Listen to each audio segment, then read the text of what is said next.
Megastar Chiranjeevi ఈ మధ్యనే పద్మ విభూషణ్ అయినటువంటి చిరంజీవిని రాజ్యసభకి పంపిస్తున్నారు. కేంద్ర ప్రభుత్వం ఆయన్ని యూపీ నుంచి రాజ్యసభకి నామినేట్ చేయబోతుంది అనే వార్త ఇప్పుడు వైరల్ అవుతుంది.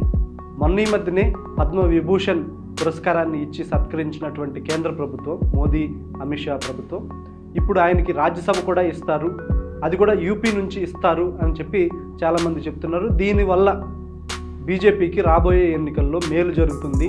దక్షిణాదిలో లేదంటే ఆంధ్రప్రదేశ్లో కొన్ని ఓట్లు పడతాయి, ఒక కులం ఓట్లు పడతాయి అనే దాకా కూడా విశ్లేషణలు వెళ్ళిపోయింది. నిజానికి రాజ్యసభ కానివ్వండి లేదంటే పద్మ విభూషణ్ కానివ్వండి, వాటిని ఒక రకంగా ఒక కులానికి ముడిపెట్టి చూడడం లేదంటే ఓట్ల రూపంలోనే వీటిని చేస్తున్నారు అనడం కూడా నిజానికి అది కరెక్ట్ కాదు. ఎందుకంటే పద్మ విభూషణ్ అనేది భారతదేశంలోనే రెండో అత్యున్నత పౌర పురస్కారం. అలాంటి పురస్కారాన్ని ఓట్లకి, సీట్లకి, అలాగే ఒక కులానికి ముడిపెట్టి, అదే సందర్భంలో వెంకయ్యనాయుడికి కూడా పద్మ విభూషణ్ ఇచ్చారు. కానీ ఆయనకి ఇచ్చినప్పుడు మాత్రం ఇలాంటి చర్చలు ఏమీ రాలేదు. ఓట్లు, సీట్లు, కులాలు అనే సమస్య రాలేదు. ఎందుకంటే ఆయన కూడా ఒక స్టాల్వర్ట్ కాబట్టి అలా చూడడమే తగదు అనేది నా పాయింట్. సో ఇప్పుడు రాజ్యసభకి నామినేట్ చేయబోతున్నారు అని చిరంజీవి చాలాసార్లు చెప్పారు, నేను రాజకీయాలకి పనికిరాను, రాజకీయాలు నాకు సెట్ అవ్వవు, మళ్ళీ నేను రాజకీయాల్లోకి రాను. ఎందుకంటే కరెక్ట్గా 1 year 2 years కిందటో వైఎస్ జగన్మోహన్ రెడ్డి కూడా చిరంజీవిని రాజ్యసభకి నామినేట్ చేస్తున్నారు అనేది చాలా పెద్ద ఎత్తున చర్చ జరిగింది. రాజ్యసభకి ఆయన నామినేట్ చేస్తున్నారు వైఎస్ఆర్సీపీ నుంచి, ఆంధ్రప్రదేశ్ నుంచి అని చెప్పి అప్పుడు కూడా ఇంత స్థాయిలోనే చర్చ కూడా జరిగింది. అయినా కూడా చిరంజీవి ఆ తర్వాత కూడా చెప్పారు, నా రేంజ్ అది కాదు అన్న రీతిలో కూడా ఆయన స్పందించారు పరోక్షంగా. అయితే ఇప్పుడు కూడా జీవీఎల్ నరసింహారావు యూపీ నుంచి రాజ్యసభకి నామినేట్ అయినటువంటి తెలుగు వ్యక్తి, ఆంధ్ర వ్యక్తి, తెలుగు వ్యక్తి ఇంకొక ఆయన ఉన్నారు, లక్ష్మణ్ కూడా తెలంగాణ నుంచి, యూపీ నుంచే రాజ్యసభకి నామినేట్ అయ్యారు బీజేపీ నుంచి. అయితే జీవీఎల్ నరసింహారావు పదవీ కాలం ఆంధ్రప్రదేశ్ నుంచి పూర్తవుతుంది కాబట్టి రాజ్యసభకి ఆయన యూపీ నుంచి నామినేట్ అయ్యారు. ఆయన పదవీ కాలం పూర్తవుతుంది కాబట్టి రాబోయే ఎన్నికల్లో ఆయన లోక్సభ స్థానం నుంచి పోటీ చేయాలనుకుంటున్నారు. కాబట్టి ఆయన స్థానంలో మరొక తెలుగు వారికి, అందులోనూ ఆంధ్రప్రదేశ్ వారికి అవకాశం ఇవ్వాలనుకుంటుంది బీజేపీ. అందుకు తగిన ఛాయిస్ చిరంజీవి అనే విధంగా ఈ సూత్రీకరణలన్నీ ఉన్నాయన్నమాట. నిజానికి ఒకవేళ బీజేపీ కనుక రాజ్యసభే ఇవ్వాలి అనుకుంటే ఇంకొక యాంగిల్లో నుంచి వద్దాం మనం. అంటే మొన్న ఈ మధ్యనే ఒక పద్మ విభూషణ్ అనే అత్యున్నత పౌర పురస్కారాన్ని ఇచ్చి పార్టీలో చేర్చుకుంటుందా, పార్టీలో చేర్చుకుంటే ఆ పార్టీకి లేదంటే మోదీకి, అమిత్ షాకి వాల్యూ ఎలా చూస్తారు, అంటే మీరు పద్మ విభూషణ్ ఇచ్చి పార్టీలో చేర్చుకోవడం కరెక్టేనా అనే క్వశ్చన్స్ కూడా వస్తాయి కదా. నిజానికి 2014లో అప్పుడు క్రికెటర్గా ఉన్నటువంటి ప్రముఖ క్రికెటర్ సచిన్ టెండూల్కర్కి భారతరత్న ఇచ్చింది అప్పుడు యూపీఏ ప్రభుత్వం. నేను అప్పుడు అక్కడ ఢిల్లీలోనే రిపోర్టింగ్ చేస్తూ ఉన్నాను నేను. సో భారతరత్న ఇవ్వడానికి ముందే, అంటే 2 సంవత్సరాల ముందే 2012లోనే ఆయనకి రాజ్యసభకి నామినేట్ చేసింది. సో 2012లో రాజ్యసభకి నామినేట్ చేసి 2014లో భారతరత్న ఇచ్చి సత్కరించింది కాంగ్రెస్ ప్రభుత్వం.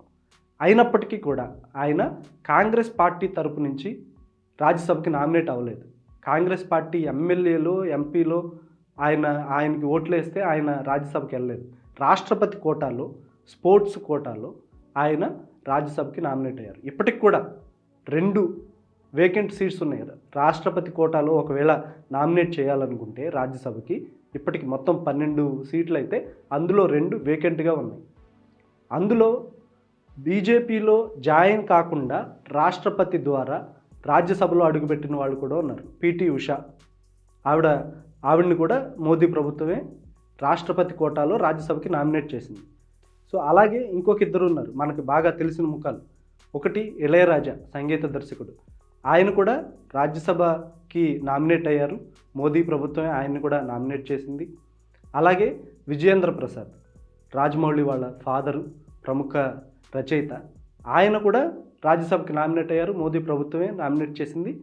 వీళ్ళ ముగ్గురు కూడా బీజేపీ పార్టీలో జాయిన్ అవ్వలేదు, బీజేపీ సభ్యత్వం తీసుకోలేదు. తీసుకోకుండానే రాజ్యసభకి వెళ్ళారు. అలాగే రాష్ట్రపతి కోటాల్లో వెళ్ళారు వీళ్ళు. ఇక్కడ అది పాయింట్. సో ఒకవేళ ఇప్పుడు కనుక బీజేపీ ప్రభుత్వం నిజంగానే మోదీ, అమిత్ షా ఇవ్వాలి చిరంజీవికి రాజ్యసభకి పంపించాలి అనుకుంటే కనుక ఆ 2 సీట్లు వేకెంట్గా ఉన్నాయి కాబట్టి ఆ ద్వారా పంపించే అవకాశాలు ఉంటాయేమో తప్ప యూపీ నుంచి ఎమ్మెల్యేలు, బీజేపీ ఎమ్మెల్యేలు ఎన్నుకుని పంపించే పరిస్థితి అయితే ఉండకపోవచ్చు. అయితే ఇప్పటికిప్పుడు పార్టీలో చేరాలనే నిబంధనలు కూడా ఏమీ లేవు. ఒకవేళ ఎమ్మెల్యేలు ఎన్నుకున్నా కూడా ఇప్పటికిప్పుడు పార్టీలో చేరాలనే ఉండదు. అంతకుముందు సురేష్ ప్రభు అని ఒక ఆయన ఉండేవారు. ఆయన యాక్చువల్గా శివసేన నాయకుడు అయితే ఆయన్ని రాజ్యసభకి నామినేట్ చేసింది బీజేపీ. ఎమ్మెల్యేల ద్వారానే ఆయన్ని నామినేట్ చేసింది. కానీ ఆయన ఆ తర్వాత కొన్ని రోజులకి జాయిన్ అయినట్టు నాకు గుర్తు. ఇమ్మీడియట్గా అయితే ఆయన బీజేపీలో జాయిన్ అవ్వలేదు. సో ఇలా ఒకవేళ చిరంజీవిని కూడా అక్కడి నుంచి పంపించినా కూడా ఆయన బీజేపీలో చేరాలి అనే కండిషనల్ వ్యవహారం అయితే ఉండకపోవచ్చు. అసలు చిరంజీవి మనస్తత్వం దగ్గర నుంచి పరిశీలించాం కాబట్టి ఆయన కూడా ఎట్టి పరిస్థితుల్లోనూ బీజేపీ ఎమ్మెల్యేల ద్వారా యూపీ నుంచి నామినేట్ అయ్యే అవకాశాలు అయితే ఉండకపోవచ్చు. ఇదే విషయం మీద చిరంజీవికి కొంచెం దగ్గరగా ఉండే కొంతమందితో మాట్లాడడం జరిగింది. వాళ్ళు అనేది ఏంటంటే, చిరంజీవి సినిమాలకు సంబంధించి చాలా కమిట్మెంట్స్ పెట్టుకున్నారు ఈ మధ్యకాలంలో.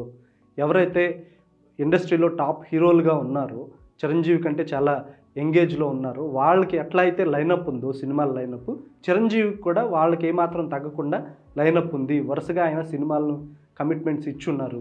సో ఈ నేపథ్యంలో రాజకీయాలకు వెళ్ళకపోవచ్చు అనే మాట కూడా వాళ్ళు చెప్పడం జరిగింది. నిజానికి అది కూడా పెద్దగా పరిగణించాల్సినటువంటి పని లేదు. ఎందుకంటే రాజ్యసభకి నామినేట్ అయినా కూడా ఈయన రోజు వెళ్లాల్సిన పని ఉండదు. 365 రోజుల్లో 100 రోజులే పనిచేస్తుంది పార్లమెంట్ అనేది. సో ఆ 100 రోజుల్లో కూడా చాలామంది అటెండ్ అవ్వని వాళ్ళు ఉంటారు. ఇప్పుడు రేఖ ఉందనుకోండి, ఆవిడది 5% అటెండెన్స్.